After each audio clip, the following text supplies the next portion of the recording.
Now, in our entrepreneur segment, we're looking at why it's important to actually pull resources together, especially if you want to move up the value chain for those in agribusiness. Now, we're looking at the story of a cooperative society that has helped mobilize its members to actually add value and play above the value chain. We do several activities. Among them, the main one, we add value to farmers' coffee. We managed to get farmers which we are not serving, and now we have 30 parishes or circles. More members have joined. They have bought coffee from us, and they have brought the coffee for value addition. Now people, they harvest good coffee through good practices. They dry, and then they bring it for processing. When they add value, they go under hiring, value addition. It increases their income. At least they are able to get an extra 200 kilograms per kilo, which they were not getting before. Secondly, as an organization, the cooperative, the volume have increased, the volume which we handle, because we are a target group which we are not targeting, but now they are part of our members. They are subscribed to the membership, they have bought the share. More coffee has been brought to the organization. Before that, we are handling around 42,000 kilograms, tons, but now it has increased to 47 kilograms. And it has also benefited us in such a way that our facilities, like those hiring facilities, were not utilized using an adequate capacity. Ekizibu ekiriwo omulimi kye twasanga nti omulimi yali ayagala nnyo okulima naye nga enkola engeri gy'alimamu tagimanyi bulungi, engeri gy'anaalimamu okufunamu mu kulima nga takutegeera bulungi. Twagenda mu byalo ne tutandika okusomesa abalimi ennima y'omulembe, engeri gye bayinza okulimamu ennima y'omulembe, engeri gye bayinza okulabiriramu emmwanyi, n'okubasomesa okulaba nti basimba endokwa z'emmwanyi eziri ku mutindo ez'omulembe guno. Kakati emisomo egyo giyambye nnyo kuba nti kati abalimi bakola kye bategeera, era kati olabira ddala ng'abalimi balabirira ennimiro zaabwe ez'emmwanyi, era ng'ennimiro z'emmwanyi kati zirabika bulungi nnyo. Ekivudde mu kulabika obulungi nti obungi bw'emmwanyi n'obulungi bw'emmwanyi obunoge bwa bweyongedde. Ekyo tekikomyawo kyokka nti bammemba abafunye emisomo basobodde n'okujja ne bayingira mu kibiina kyaffe ekya kasifa ne bafuuka ba members. Ate ebibiina by'obwegassi bikula ba members. N'olwekyo abalimi bazze ne bagula emigabo mu kasifa, baguze emigabo, sente z'emigabo zeeyongedde, naffe kati tulina sente zitusobola okukozesa kubanga bammemba baguze emigabo ne tufuna sente ez'okukozesa. Tubayigiriza n'okulaba nti tebatunda kibooko, kuba kati luli baadde batunda kibooko, baadde bazitunda mu ndebe, baadde bazitunda mu butaasa, naye kakati omulimi w'emmwanyi anoga emmwanyi ze ezengedde obulungi, n'azaanika bulungi, ate n'azireeta ku kasifa, n'azisunsula, n'atunda kase. Ate ekyo nga kikwataganira ddala n'ekirooto kya kasifa, kubanga ekirooto kyaffe ekya kasifa kwe kulaba nti kasifa, bwe njogera kasifa mba njogera abalimi abali mu kasifa, be basinga okulima emmwanyi n'okutunda emmwanyi za lubosita mu Uganda. Bwe njogera okulima obungi, okwongera obungi bw'emmwanyi n'okutunda emmwanyi ennyingi ebweru, olwo tuba tugenze mu mutindo. Mba tuba tulimira ddala emmwanyi eziri ku mutindo ezisobola okugenda mu katale k'ebweru. Ate ekyo ne kireeta nti omulimi kati alina akatale mwafuna ebbeeyi eri yaddeko, kubanga ate kasifa yo esobodde okuyingira obutale ng'aka fair trade yefuna ebbeeyi ennungi ennungi era ejja okusitula omulimi nga ekirooto kyaffe bwekyali tuteekwa okusitula omulimi ave mu mbeera embi gy'abaddemu adde mu mbeera ennungi. Bwe twamala okufuna emisomo twazibuka amaaso, nze ne mwami wange ne tunoonya ku ttaka ne tugulayo eka ezasooka zaali 5. Bwe taatandikira ne tulima emmwanyi ne tugamba, nze mugamba nti okusinziira mu misomo gy'ensomye tusooke tukulaakulanye zino tulabe we zituuka ate ze zijja otwongerako. Kati gye zigenze zitwongera tuli mu eka nga 15. Tuli mu eka 15 eziri ku kyapa kuba wali twalimiranga ku ttaka. N'olwekyo nti bwe mbanga nafunanga ensawo 5 mu eka zine 3 ze natundanga nga simanyi, kati mu eka ze 15 olwaleero luno nyinza obutoogera luno nenjogera oluwedde kubanga luno nkyakola ki nkyanoga.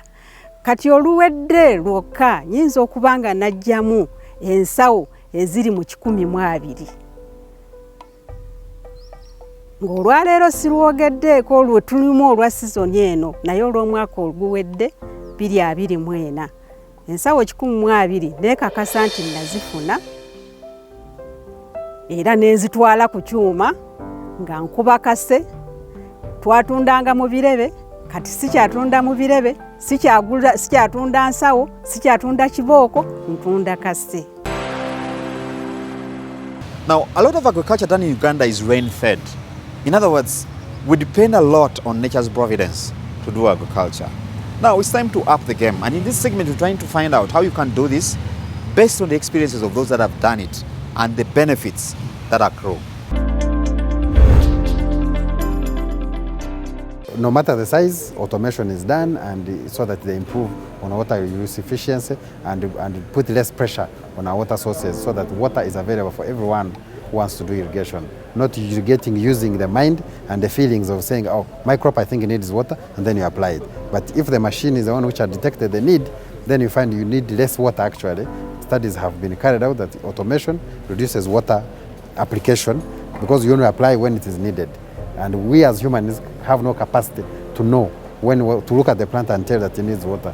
But with equipment and automation, now that is easy. So you offload the task from the lay person who is doing his business in agriculture or landscape and offload it and load it on the equipment for automation purposes. And that one is a good plus. So when we talk about agriculture, size doesn't matter because we have what we call intensive agriculture.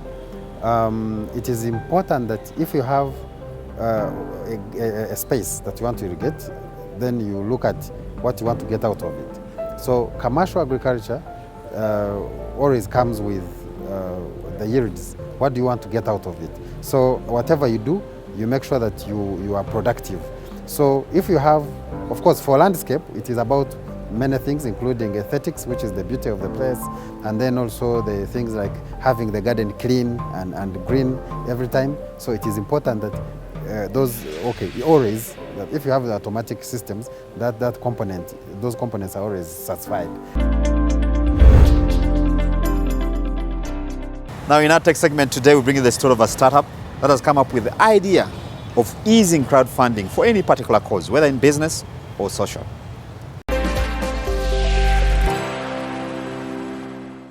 Mpampe is a crowdfunding platform that we're trying to build tailored for Africans, and we're starting this from Uganda.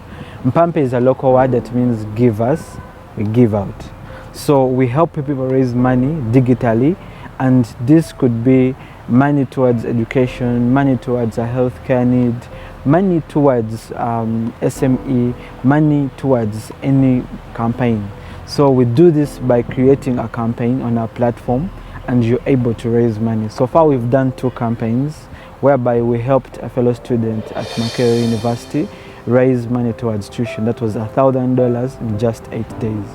The other campaign we had was last year, where we helped another fellow student who was suffering a heart issue to go for a surgery, and we raised around $5,000. Though we didn't hit the target, but because of the timing, we were waived off, and he had his successful surgery. And today we are here to tell you our story. We started way back in 2022, and we've been trying to iterate through how we can actually build and create a solution that's going to be tailored, basically using mobile money, not just having a GoFundMe that can maybe disturb you when you're trying to raise funds or create a campaign.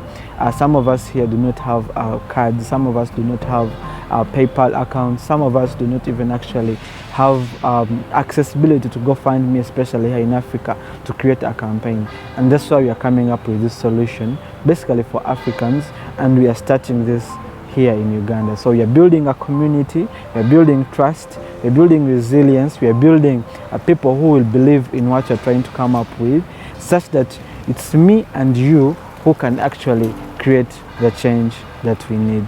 Part of our story is verification and validation, such that we know that you're raising money towards a real need, not just money towards maybe a girlfriend or maybe your rental issues or selfish issues. So we have verification and validation of the campaign. So after verifying and validating the campaign, we put your campaign into our socials, but also on our platform. So far we've done those two pilot campaigns manually, but the platform will be able to sieve that through, that we are building at impampe.com. So when you raise your campaign, and the admin validates and follow up with a story to actually identify that you're actually in need of this money. Then after that, the story is posted, because we believe in storytelling also, to be able to know that people are actually giving towards the right cause. So after that, we help out in marketing, trying to see how you can push to different people, donors, but also our partners come into play. Then we have you get to receive your money. For example, if you're raising your 20 million, we give also daily updates as part of accountability and transparency, to tell people, to tell the world how much is being raised, not just seeing a WhatsApp status, WhatsApp flyer asking for 20 million, but you do not know how much money has actually been raised. So that's why we tell the story, give updates, and then we follow up after getting the money to see that you've actually used the money to the right cause. And that's more part of also an accountability measure on our end. So it's from identifying the need, validation and verification, accountability and transparency, showing what is actually being raised, and also a post campaign report to tell the people how much has actually been raised, but also did it do the work it was meant to do. You could reach out to different strangers who can help you to raise the money. These strangers may not be knowing you, have never surfaced you in their entire life, but because of the story that you've given, because of the work you're doing, because they believe in your startup, or because they believe in the cause you're trying to raise, they will support you. And that's in a nutshell what crowdfunding does. And in Pampe, we've so far done those two campaigns, and we've also gotten to win a couple of grants, and also a couple of hackathons. And that has actually helped us to see how we can grow Pampe, not just as a non-for-profit, but a business that's going to make money. So we have a 5% platform fee that you're going to put on our campaigns. For example, if you're raising 1 million, you are actually going to be paying a 50. That 50 will be on top of 1 million, making it 1.05. So far, we've raised around $6,000. But we've also, that $6,000 was towards the campaigns, but we've also received lots of money in grants, around $8,000 so far, and that alone has helped us to keep us afloat. And we have also been invited to different places to actually present our solution. Well, that's all we had for you on this week's edition of Money and Markets. Thank you for being part of the show. Now, we have these and more stories on our platforms. Please visit us on our YouTube channel, on our TikTok, our website. We have these and more stories where you can pick inspiration, but also knowledge on the best ways to do business. Most importantly, to stay in the game of business. I've been your host, Charles Bogi. Now, from me and team, I'd like to wish you a very good evening and God bless you.